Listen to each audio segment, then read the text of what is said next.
కేంద్ర ప్రభుత్వం కంటోన్మెంట్ బోర్డును రాష్ట్ర ప్రభుత్వం మున్సిపల్ కార్పొరేషన్లో విలీనం చేయకుండా తాత్సారం చేస్తూ నామినేటెడ్ వ్యవస్థతో ప్రజాస్వామ్యాన్ని అపహాస్యం చేస్తూ రాజ్యాంగం ద్వారా దేశ ప్రజలందరికీ సంక్రమించిన హక్కులు కంటోన్మెంట్ ప్రాంత ప్రజలకు దక్కకుండా చేస్తున్న కేంద్రంలోని బీజేపీ ప్రభుత్వానికి వ్యతిరేకంగా కంటోన్మెంట్ ఎమ్మెల్యే గణేష్ గత 6 రోజులుగా కార్ఖానాలోని డాక్టర్ బాబాసాహెబ్ అంబేద్కర్ విగ్రహం వద్ద చేస్తున్న రిలే నిరాహార దీక్షను ఈరోజు 7వ రోజున దీక్షా శిబిరం వద్దే 77వ గణతంత్ర దినోత్సవం సందర్భంగా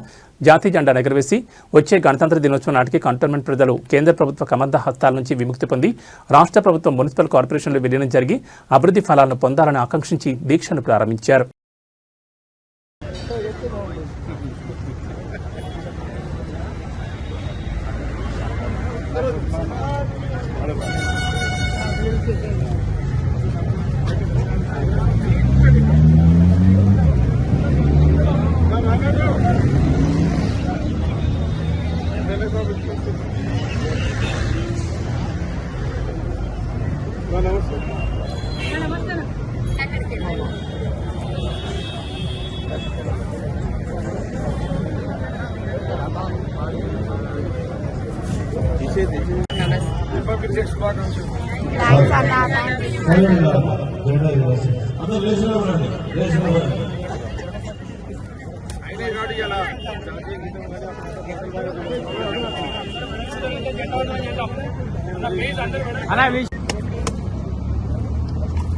बोलो स्वतंत्र भारत की जय, राजंगम जय, राजंगम राजंगम राजंगम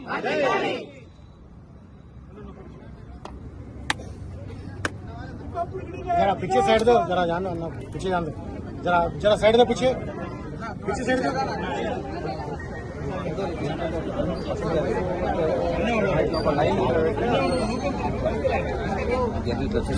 जरा पीछे लो भाई, पीछे नहीं होता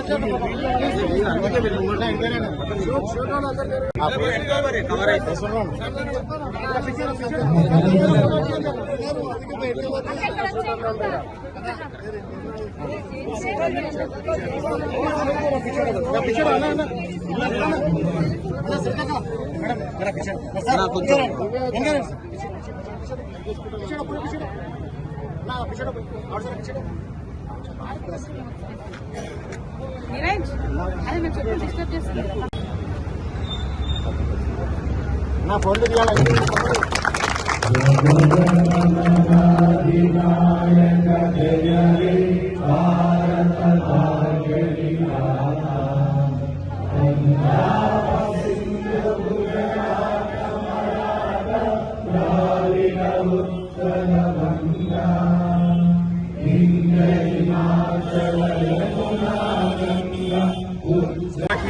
నమస్కారం. అందరికీ గణతంత్ర దినోత్సవ శుభాకాంక్షలు. ఈ రోజుకి 77వ సంవత్సరం ఈ యొక్క రాజ్యాంగం అమలై ఈరోజు మనకు సమాన హక్కులు కావచ్చు, ఓటు హక్కు కావచ్చు, ఏ విషయమైనా కూడా ఇంత స్వేచ్ఛ, ఈ యొక్క చట్టాలు, ఈ యొక్క వ్యవస్థలన్నీ వచ్చినాయంటే ఈ రాజ్యాంగం ద్వారానే వచ్చింది. భారతదేశానికి స్వతంత్రం వచ్చినా అప్పుడు బ్రిటిష్ వాళ్ళది ఏదైతే గవర్నమెంట్ సిస్టమ్ ఉండినో అదే కంటిన్యూ అయింది. ఎప్పుడైతే బాబాసాహెబ్ అంబేద్కర్ గారు ఈ యొక్క రాజ్యాంగం రచించాలి, ఎవరికి ఇవ్వాలని అప్పుడున్న పెద్దలు, ప్రధానమంత్రులు వాళ్ళంతా కమిటీలతో ఆలోచిస్తే అందరికైనా బాగా చదువుకున్నవారు, అన్ని విషయాల అవగాహన ఉంది, ఎవరికి ఉందని ఆలోచిస్తే అంతకుముందు వేరేకి ఇవ్వాలని వేరే ప్రయత్నాలు జరిగినా కూడా సఫలించకపోవడం బాబాసాహెబ్ అంబేద్కర్ గారికి ఈ రాజ్యాంగం రచించాలని వారికి చైర్మన్ గా ఇచ్చి వారు కూడా సుమారు 2.5 సంవత్సరాల దాకా కష్టపడి దీని మీద సుదీర్ఘ అన్ని విషయాలు చర్చించుకొని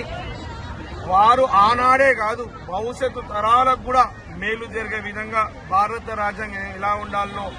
వారు రచించారు. 1950లో అమల్లోకి వచ్చింది. అమల్లోకి వచ్చిన మన భారతదేశ రాజ్యాంగాన్ని ప్రపంచంలో ఉన్న అనేక దేశాలు కూడా ఫాలో అయ్యారు, దాని గురించి చదివారు, తెలుసుకున్నారు, ఏ విధంగా చేశారు. గొప్పతనం ఏంటంటే బాబాసాహెబ్ అంబేద్కర్ గారిని వారి చిన్ననాటి నుంచి వారికి ఎంత అవమానమైనా, ఎన్ని వివక్షలు ఎదుర్కొన్నా, ఎన్ని ఇబ్బందులైనా కానీ ఎక్కడ కూడా రాజ్యాంగాల వారి బాధ, వారి వివక్ష పెట్టక భారతదేశం సంపూర్ణంగా అన్ని రకాల్లో అభివృద్ధి బాటలు నడవాలి, అన్ని రంగాలలో అభివృద్ధి బాటలు నడవాలంటే ఏ విధంగా ఉండాలనో వారు అన్ని పూర్తి స్థాయిలో వారి బాధలన్నీ పక్కకు పెట్టి భారతదేశం బాగుండాలని రచించారు వారు ఈ యొక్క భారత రాజ్యాంగం. ఈరోజు మన రాజ్యాంగం ఏం చెప్పిందంటే అందరికీ ఓటు హక్కు కల్పించాలి. కానీ దురదృష్టం ఏంటంటే ఈ రోజు కూడా రాజ్యాంగం అమలైన రోజు గణతంత్ర దినోత్సవం నాడు కూడా మేము ఈ రోజు 7వ రోజు మా రిలే నిరాహార దీక్ష ఈ కంటోన్మెంట్ బోర్డులో ఈ రాజ్యాంగం అమలు లేదు, రాజ్యాంగాన్ని అవమానపరిచే విధంగా, రాజ్యాంగాన్ని కూనీ చేసే విధంగా కేంద్ర బీజేపీ ప్రభుత్వం ఇక్కడ కంటోన్మెంట్ బోర్డు లిమిట్స్ లో వాళ్ళకి చూపిస్తుంది. భారతదేశానికి స్వతంత్రం వచ్చిన స్వతంత్ర భారతదేశంలో అన్ని దగ్గర వేరే చట్టాలు వేరే సిస్టమ్ ఉంటే ఇప్పటికే బ్రిటిష్ చట్టాలు ఈ కంటోన్మెంట్ బోర్డులు సాగడం, ప్రతి 5 సంవత్సరాలకు ఎలక్షన్ వ్యవస్థలో ఎలక్షన్ వస్తే ఇక్కడ 2020 నుంచి ఈనాటి వరకు ఎలక్షన్ లేదు.